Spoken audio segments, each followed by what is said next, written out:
Hi. We are thrilled to be here with Joshua Henkin today to talk about his book Morningside Heights. And we just hopped on the phone. We took care of all of our technical things off screen. So, how are you this morning?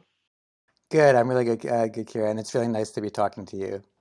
No, it is. I saw on your website that you talk about being really open to, like open and available to talking with groups and people. And I didn't know that until I had asked, so I was grateful. But I feel so lucky that other people really get to have the ear and the ability to talk to a writer.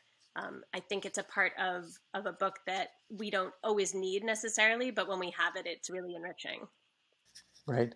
I think that's true. I talk to a lot of book groups, and I teach creative writing to graduate students at Brooklyn College, and so I spend my life talking to people, whose focus is fiction writing. But it's also nice to talk to people, just regular people who are doing their jobs and but like to read books. So. Right. No, it is. It's like a very, I think I like to read the most, and now I own a bookstore, and so then reading it becomes, that thing where then it's your job and then it's your work, and how there's a lot of interplay there and a lot of pros and cons.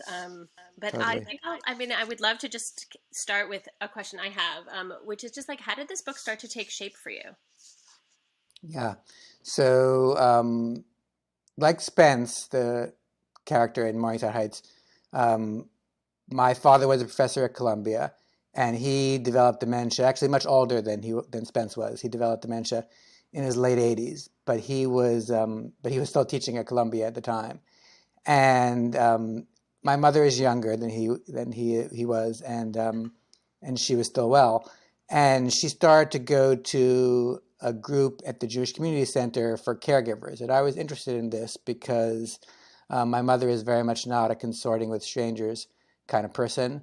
And I was just interested in thinking about her situation such that she decided that she would take comfort in being in the company of people whom she didn't have anything else in common with, aside from the fact that they were all caregivers. And so the novel started out as a very long short story that really took place almost exclusively at the JCC surrounding these classes between Prue and some friends she met there. And then, by the 20th draft, the JCC was gone, and I realized that I was, really writing about a family and about many years, and that the focus on caregiving, although it's still central to the book, is just a part of a bigger book about a marriage and a family. I mean, that's already fascinating, because I guess what Prue does is what I think a lot of people do, which is they're very secretive and very protective. At first, right? You have a reputation to protect, especially if somebody is still teaching, especially the way in this character, he is so young. What it's unexpected, uh, and yet sometimes we don't get through those things without those other people, or that's where you start to build that drama inside yourself. So, oh, that's Absolutely. interesting. That's interesting. Did your mom is your mom alive to read this book? So my mom is still alive. Yeah, she was 15 years younger than my dad, and so she's in her late 80s now, and she has read the book. And the book, as I said, is inspired by my parents, but it's also a lot. So much of it is invented. So fiction is always, in some ways you borrow from real life, but you're always changing things to make it work as art. Right. No, to this story. Did she have anything to say that you were surprised at after she read it? Um, it's interesting because the book took me 8 years to write, and I wrote 3,000 pages. So, and then I found the book in all that mess. And, there were various struggles along the way in the writing of the book. But one of the struggles, I had certain aesthetic struggles, but one of the struggles was really an emotional struggle, which is that there's a character in Morningside Heights named Walter, who at some point late in the book, Prue begins some sort of a romantic relationship with him. This is while Spence is still alive, but he's in very serious decline. He's almost unrecognizable at this point. And early draft of the book, Walter was there, but there was no romance between them, and there was no tension. And several of my early readers said, "Well, what's going on with Walter? Like, why isn't something happening?" And I realized that it was because I was very hesitant about it because of my mother, because my dad died over almost 11 years ago now. And my mother was extremely loyal to him. And to this day, she remains very loyal to him. And she would have never contemplated taking up with someone else. Mm-hmm. And although Prue is not my mother and Spence is not my father, there are enough details about each of them that are similar to my parents that I worried, well, how my mother would feel about writing a character who in some ways resembled her, making a very different choice from the choice that she made. But I realized I really had to do it for the book, and my mother's a very reasonable person, and I talked to her about it, and she didn't bat an eye, so I really didn't give her enough credit. And then also, interestingly, once I wrote the book, I realized that like my dichotomy was false to begin with, in that, in the book, even after Prue becomes involved in some way with Walter, she remains as loyal to, maybe even more loyal to Spence than she was before. And so I feel like I learned something from writing these characters. I learned something about my family, about life, that I had sort of, made this, false distinction between characters who don't take up with someone else and therefore are loyal versus characters who do take up with someone else and therefore are disloyal. And I feel like the writing of those scenes really disabused me of that notion. So many, yeah, I mean, that idea of that gray space where there's so much safety in a yes or a no or a black and a white answer, and there's a lot of tension in not knowing, and that's really interesting.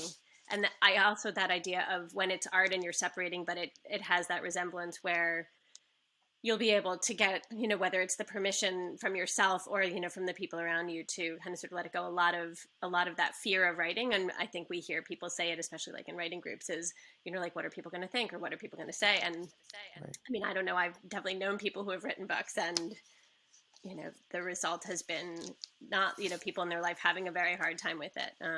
But I think it depends on age. Right. It sounds to me like your mother is very, probably all that group therapy.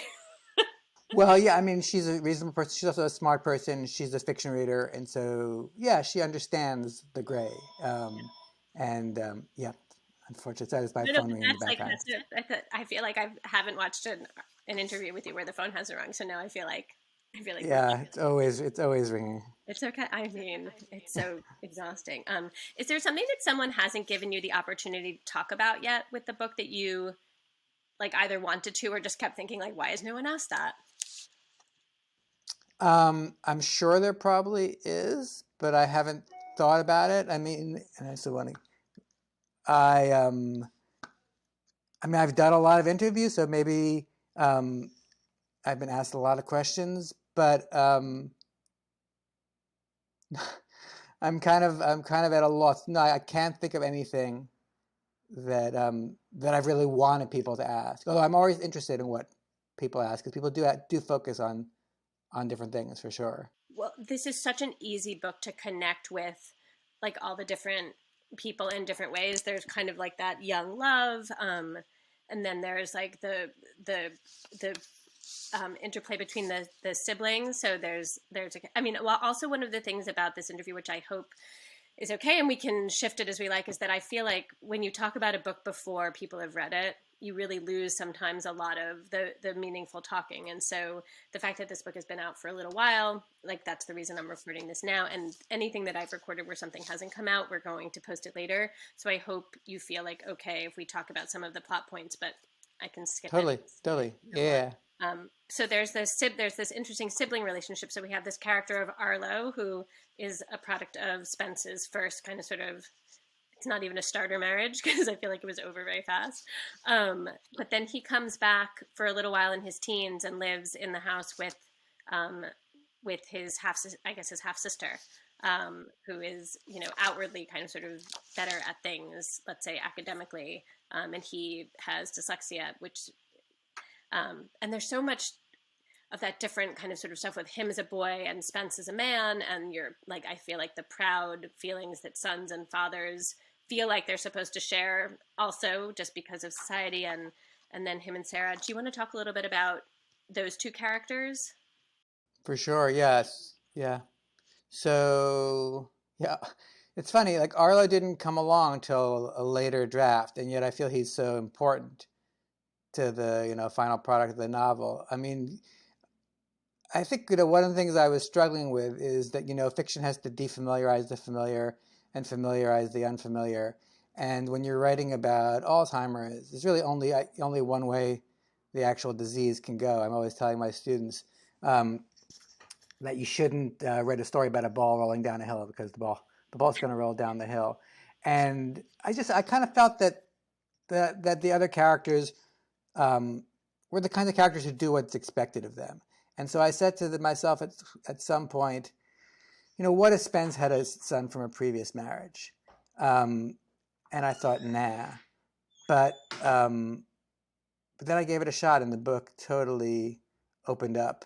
And so writing Arlo, changed the book very deeply for me. At the same time, it also posed certain structural problems, because he's a character who appears and disappears for long periods of time, and I needed to evoke the ways in which he's both there and not there. In terms of his relationship with Sarah, Sarah is a good student, the kind of kid that you would expect Spence to have. Arlo, as you said, is dyslexic, is not the kind of kid that you'd expect Spence to have, or certainly not the kind of kid that Spence himself expects to have. And he doesn't quite know how to handle Arlo, and just thinks if Arlo would just buckle down and study for the SATs, all would be well. He really doesn't understand dyslexia, and that seems unwilling to understand dyslexia. It's early enough where in the history of the world where I feel like even though there are people getting help for it, it's true. And that frustration, and we all have talked to grown-up dyslexics, or I don't know if we all have, but I certainly have, and I imagine you must have, where when they look back, it well, I will say, people say to me at the store all the time when they're looking for books for dyslexic children, I will say that 90% of the time at some point in the conversation they mention, I actually had like a reading thing when I was younger, but nobody knew what it was, or, this and that. And it's when you can't name the problem and you apply yourself, and it doesn't get better. Like Arlo showed you get at that frustration very well. And not only within Arlo, but then also within that tension between him and his dad. Right.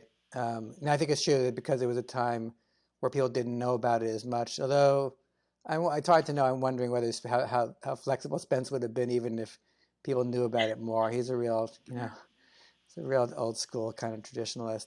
And then I think for someone like, because Arlo is going around the country with his mother and is not around much, I think Sarah experiences herself as an only child, and so when Arlo comes to live with them, when she's a teenager and he's a couple years old, all of a sudden she has an older brother. I mean, she's obviously met him before, but she's never lived with him for long periods of time, and so I think that is.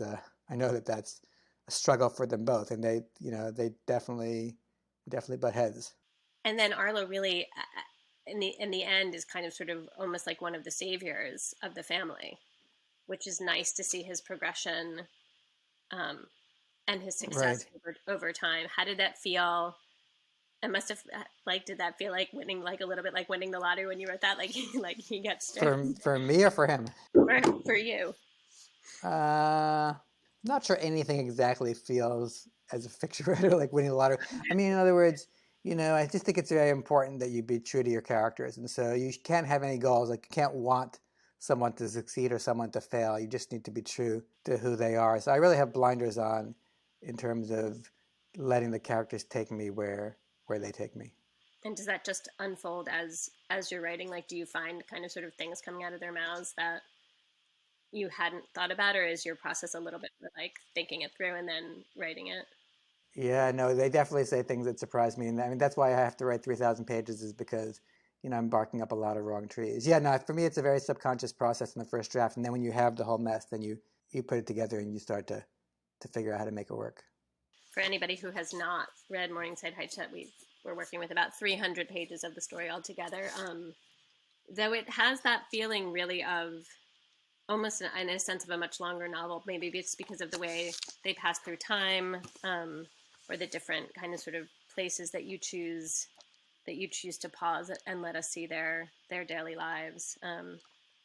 the other character that pops up a lot, or just, and also just the concept of, is that idea of having a caregiver, where I think in New York City a lot of people have this experience of having either a nanny or a nurse or a caregiver, or for an older person, or for like a patient like this, where then the lives really become, or actually I would even say like somebody who like cleans the house, their lives then get very much intertwined because of both the intimate reasons, or the intimate ways that this person is in your life, whether it's taking care of your space or of an actual, child, or a grown up, and then that relationship becomes very, very connected and very deep. Do you want to talk a little bit about the character of Ginny?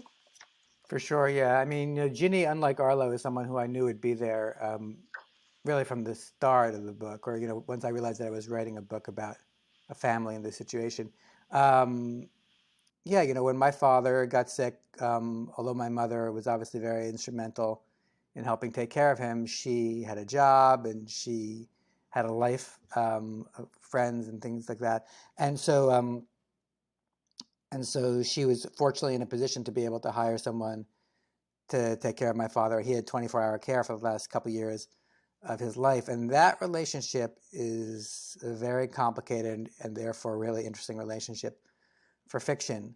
I mean, the temptation is, and I think it's a temptation that Proust succumbs to some extent, is to think of Ginny as, a surrogate member of the family. But when an employer thinks an employee is a surrogate member of their family, it's really licensed in some ways to take advantage. And although I think Prue's very well-meaning, um, Ginny is not a member of the family. She's a paid employee who has rights as a paid employee. She has her own family. She has a son. And when Spence dies, she's going to have to find another job. And so there are a lot of issues of class. There are often issues of race, because it's often the case, as is the case in this book, where the employer is white and the employee is a person of color. Ginny is from Jamaica. She has a son. She lives in East New York. There's a big power imbalance there. And so I was really interested in exploring that. And in other ways, too, it's an interesting relationship because, when you're writing about family, even if you're writing in a particular moment in time, there's so much history there. Whereas with a caregiver, it's a kind of 0 to 60 sort of relationship, by which I mean that, before they set foot in the house, they're a total stranger. And then an hour later, they're a complete intimate. And that sudden transition is, I think, very interesting for fiction. And then I think as well, there's a scene that I don't believe made it into the final draft of the book, but the feeling behind it is in the final draft of the book. And that's that there was a scene I cut where at some point Spence calls out, he needs something, and Prue goes back to tend to him, and he says, "No, I want Ginny." And that's an interesting and complicated moment, because he's saying he prefers the caregiver to his longstanding and loving wife. And I think that's obviously in some ways heartbreaking for Prue, but it's also a relief that it gives her some space. And I think there are ways, obviously Spence loves Prue in the way that he doesn't love Ginny, but there's a way at the end where the caregiver sometimes is closer than the spouse to the patient. Ginny knows things about Spence that Prue doesn't. She knows how he wants his grapefruit cut, or she even knows things about his body at the end that Prue doesn't. So that sort of the tension between both being a stranger and an intimate is so interesting. And so to me, that's one of the most important relationships in the novel. Yeah. Right. People's family life is in the beginning too. And it's that idea of the confidence of knowing like how that this person is someone who your, most loved one will turn to, and that's okay. Right. So you kind of sort of, there's a relief there that it's not just, it's not just me in a sense. And then of course the drama of, it's not just me. Right, um, right. but it's I want to say the way you create, you talked a little bit about Arlo being able to kind of sort of be there and not be there. Was his, did you create the character of his mother and kind of sort of her personality, which is then what gives Arlo permission to not be there all the time, and also gives Spence the permission that even though his the mother is kind of sort of complicated that Arlo is still with his mother. Was the chicken or egg, like, which happened first? Yeah. Um, I mean, you're right that did allow it to happen, but I don't plan things out. And I mean, everything is both the chicken and the egg. In other words, I just it's hard to. I mean, it's not that I don't make strategic decisions, but that comes along in much later drafts. In earlier drafts, I just instinctively proceed. And my instincts aren't always right. You make mistakes and you start over. But I feel like it's really important to proceed by instinct. I think that's like a good title for if I start to title these episodes, like everything's the chicken and the egg. Um, is there anything else that you had to remove from the final book that maybe like wasn't something that you had wanted to take out, or that you kind of sort of think about, Well, I mean, yeah, for sure, there are always scenes that you love that you have to cut. I mean, kill your darlings, but I mean, there's in an earlier draft of the book, Spence was not a Shakespeare professor, but an art historian, and in various ways that wasn't working. In part because I don't know enough about art history, but also just because Spence is he's an ascetic.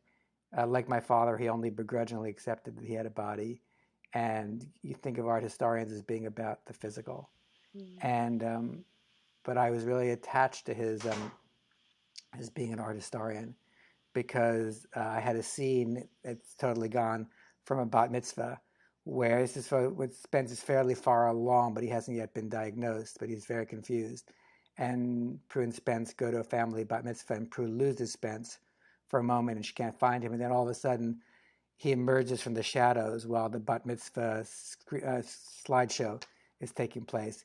And the father of the bat mitzvah girl is narrating the slideshow. And Spence grabs the pointer from the bat mitzvah girl's father. And while the bat mitzvah girl is, scuba diving or, swimming in the Indian Ocean, going horseback riding, hanging out with her grandparents, that's my daughter in the water is playing in the background. Spence starts to conduct an art history lecture, and he points at the screen and starts talking about Caravaggio, and it's both absolutely brilliant and absolutely incoherent because obviously it's not an art history lecture. It's about mitzvah slideshow, and if I can say so, it's a great scene, and I love the scene because it was both funny and heartbreaking at the same time. And I created this entire edifice to try to make the scene work, but obviously that edifice couldn't remain standing because Spence is fundamentally not an art historian. That's just one salient example of things that I had to cut. But I cut thousands of pages. So much it gets cut. So. But sometimes the things you cut, it's like you write the first thing so you can write the second, and you don't want that first thing anymore. So. Right, for sure. Like it's not whereas that scene you just described, like I feel like that could definitely show up. Like that could, whether it's a short story or that could show up somewhere else. Like that's not one to lose quite yet. Absolutely. Like forever. Absolutely.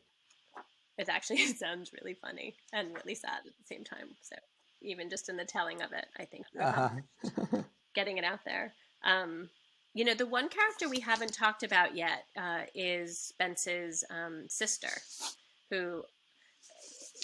she's almost like, it's funny you just said the shadows, like she's almost kind of sort of like the shadow throughout the book. Like she is in a home downtown, which the Upper West Side to the Lower East Side is a really long way to go, and actually and culturally.